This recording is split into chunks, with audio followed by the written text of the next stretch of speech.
Hello everyone and welcome back to Brown Coat Reviews. I'm your host Laura.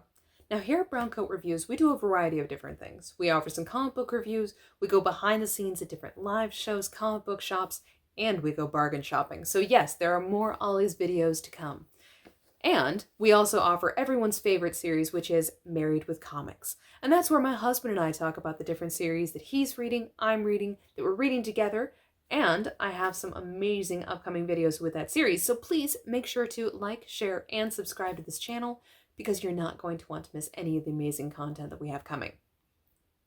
Now, in our last video of Married with Comics, my husband was talking about those stories that, no, they don't have any great literary importance. They don't have amazingly complicated storylines. Instead, it's just an adventure. And for me, the one story that always fits that bill is Lady Mechanika. Now, some people pronounce it Mechanica, some people pronounce it Mechanica. For me, she has mechanical arms, so I stick with Mechanica. Lady Mechanika takes place in Victorian England with steampunk technology.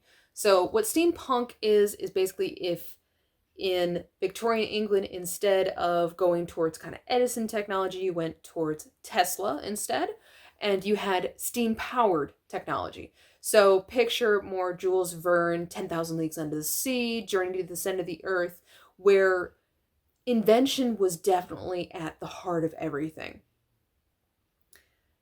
And you have some of these amazing stories that sort of embrace that artwork, that obviously technology, but then just sort of embraces this different storyline. So yes, it is a past, but then it is also futuristic.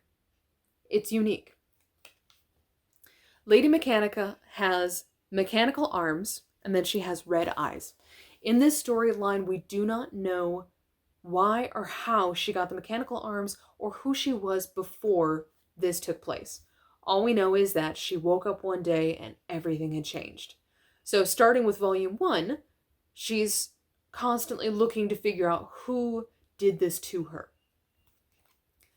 The other amazing thing that I wanted to point out, beyond the artwork, is that this story, as opposed to almost all of my other series, which have a definitely dark and twisty element, this story is actually one I would recommend for young adults. So we, of course, have a young adult section in every single comic book shop. Highly recommend it. But if you have readers that are sort of graduated out of the super young titles and they're wanting to get into more of an adult series, but they're not quite ready for some of the more gruesome titles, Lady Mechanika is actually a really good series. So if you have someone around 10, 12 years old, highly recommend it. Lady Mechanika as a character, she is very polite. She still does kick butt and take names, but her overall demeanor is to investigate and determine what took place instead of jumping to conclusions and, beating the crap out of someone just because it's fun. That's not her as a character. So like I said, it's very safe, and later on you do have some younger characters that make an appearance.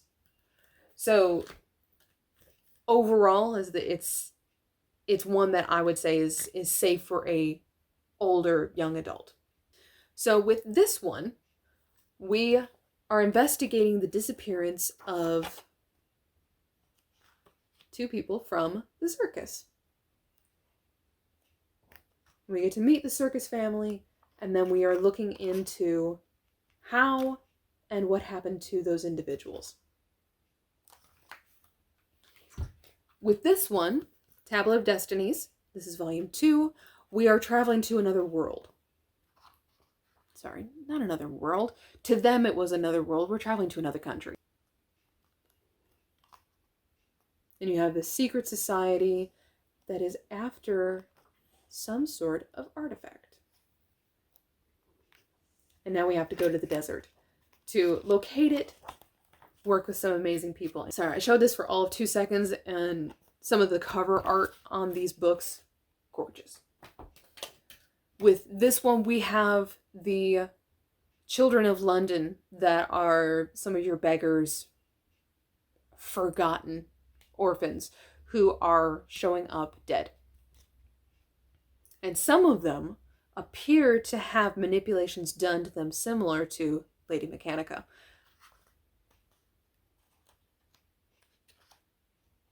So this is part of that investigative story. Each one of these stories is pretty much self-contained.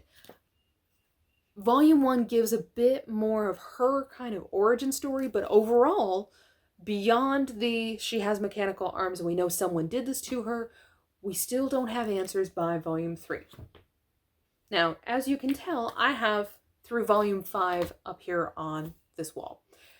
There is a Volume 6 that has been released. I haven't purchased it yet. These are all written by Joe Benitez. And Joe Benitez created his own Benitez production company. And the issue with that was because it was such a small production company, getting these volumes, especially reprinted volumes, has been very difficult. So I was lucky enough to find volumes 1 through 5 available on eBay. Someone was just getting rid of their set. Thank the Lord. But finding volumes 1 through 3 has been a little bit of a challenge. They are fixing that because Benitez Productions has sold Lady Mechanika to imagecomics. So imagecomics is actually going to be re-releasing all 5 of these titles along with Volume 6 and is going to start a new Lady Mechanika series that will be released on Free Comic Book Day. Very intrigued to see what Image does with this series. The other thing that I will point out, so I've told you, of course, that this series is a little roller coaster ride. It is fun. It is a great story that if you want to read this with your child, you could when they get to a certain age. Absolutely. The other thing to keep in mind, which I told you can kind of jump around in the series. So Volume 1 has a pretty average size to it. This is the size of Volume 3. Volume 4 and 5 are this size. Volume 2 is this size. So as you can tell, as they get smaller, that, yes, I told you they're self-contained pretty much. That if you have a small comic book like this one, you don't really have a lot of space to do a ton of plot twists and complexity, especially if you're not going to continue the story into Volume 4. So don't expect this story to be earth-shatteringly complex. It's not meant to be. It was never designed to be that way. It was meant to be an adventure. So picture a little bit of your kind of Indiana Jones, just jump into the story and go for a ride. A couple things that I absolutely adore. Now, I talked about Zenescope and how some of the interior art in Zenescope is absolutely gorgeous. The artwork in these stories is equally gorgeous.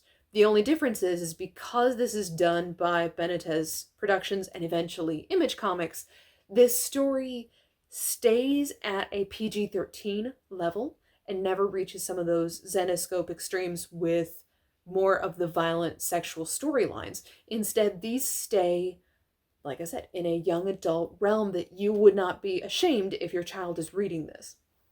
You'll see a lot of absolutely gorgeous cover art. So, cover art. One of them is done by my favorite, J. Scott Campbell.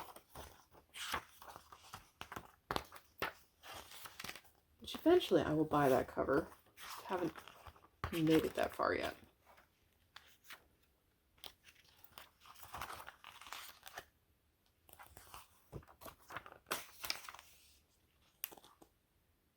It's just beautifully, beautifully done. That one is the J. Scott Campbell cover. So, someday I will get it. Is it a series that I'm going to keep going back to and reading over and over again? I don't know. I may go back someday and read these a couple years down the road. I'm not selling them immediately. And there are some series that I finish them and immediately I'm like, it's time to go. Get off the shelf. I need more space. So I'm not selling these. That should say something. And it is one that I would definitely recommend for someone who is looking for a title that is a nice beginning segue into comics. I personally really enjoyed Lady Mechanika, and I know my husband's definitely looking forward to reading the series as well. It is a fun adventure, and there's nothing wrong with that. The only thing I will say is that I am only on volume 3 out of a 5 series, because for me, I read one and then I've got to kind of take a break. So I jump within the series that I'm reading on my to be read list, which, oh my goodness, I swear it just grows by the day. But I typically do not find myself kind of jumping back to back to back on this series. It's very good, but I kind of finish the page and I'm satisfied and I'm ready to kind of jump storylines, and then eventually I want to come back and see what Lady Mechanika is doing next, what the new adventure is. So yeah, I'll finish the last 2 eventually. I just haven't reached it yet, and that's okay, because in some ways I want to sort of extend the journey, and it's still just as fun as when I started volume number 1. So the important questions is, have any of you tried Lady Mechanika? Is this a series that you have tried and not really gotten into, or it is on your list and someday eventually you will read it? Let me know what you think. And I'd also love to hear from some of you of which one is your favorite, just going on an adventure, fun comic book storylines. This is Laura from Browncoat Reviews, and I look forward to talking to you all again very soon.